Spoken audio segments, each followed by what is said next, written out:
Hello guys, আপনারা দেখাচ্ছেন funny video.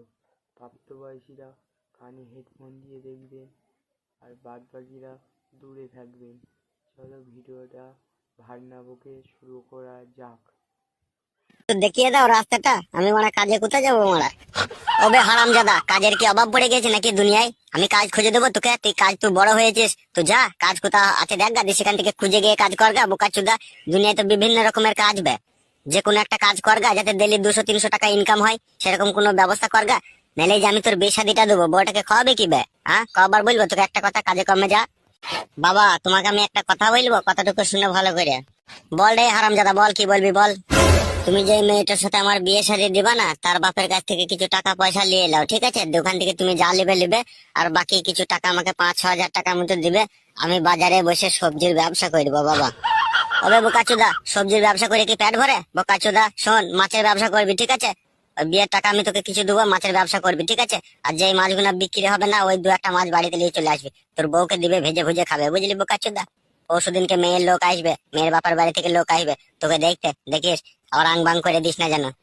তোকে দেখতে দেখিস আবার আং বাং করে দিস না যেন। বাবা ও নিয়ে তুমি টেনশন করো না, আমি ঠিক ঘরের ভিতরে সেজে কুজে ফিটফাট হয়ে বসে থাকবো সেন ফ্যান মেখে। ও মেয়ে দেখেই আমাকে একবারে চুমকিয়ে যাবে। হবে বোকাচোদা, মেয়ে দেখতে আসবে না তোকে, মেয়ের মা আর মেয়ের বাবা তোকে দেখতে আসবে, বুঝলি? তাই হবে বাবা, মেয়ের মা যদি আসে তাহলে আন্ডা প্যান্ট পরে বাইরে দাঁড়িয়ে থাকবে।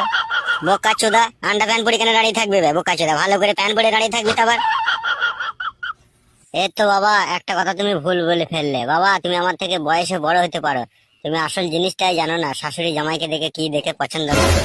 এই বোকাচোদা, কি দেখে পছন্দ করে? হ্যাঁ, আমি জানি না কি দেখে পছন্দ করে কি না করে। ছেলে ভালো পড়াশোনা করেছে নাকি দেখে, বাড়ি ঘর দেখে, ছেলে কি খায়, কোন স্কুলে পড়ে, কত টাকা মাইনি, এইগুলা এই সমস্ত জিনিস চেক করে। বোকাচোদা, আমাকে শেখাচ্ছিস নাকি তুই?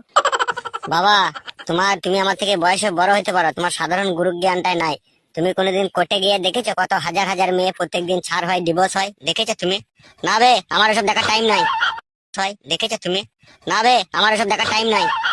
শুনো তাহলে, ওই মেয়েগুলা কিসের জন্য ডিভোর্স হয়, ছাড় হয়? ওই বিয়ে শাদী হয়, যে ছেলেটার সাথে হয়, দিয়ে দেখা যায় পরে দেখা যায় লিঙ্গ ছোট, বুঝতে পেরেছো? যে মেয়ে আর ভাত খায় না, মায়ের বাড়ি চলে যেতে বলে ওর ভাত আর আমি খাবো না, বুঝতে পেরেছো? সেই জন্য আমার সাথে এই ঘটনা যাতে না ঘটে, সেই জন্য আমি আন্ডা প্যান্ট পরে বাইরে দাঁড়িয়ে থাকবো শাটার থারো করে, যেন শাশুড়ি দেখেই চুমকে যায়, যেন জামাই বলে এসে জড়িয়ে ধরে বলে হ্যাঁ বাবা তোমার সাথে মেয়ের বিয়ে দেবো, বুঝতে পেরেছো বাবা? বোকাচোদাকে না ডাইন দিকের গালে না বাঁই করে এক চড় মারবো, দিয়ে ভিমি লাগিয়ে দেবো। বোকাচোদা সব সময় শুধু আজে বাজে আলতু ফালতু কথা। আজে বাজে লয় বাবা, যেটা হাকিকত, যেটা বাস্তব, সেটাই বললাম। তবে শুনবে? হ্যাঁ বাবা বলো। শোন, পরশুদিন কোথায় যাবি না, সকাল 10টার সময় তোর শ্বশুর বাড়ি থেকে তোর শ্বশুর শাশুড়ি তোকে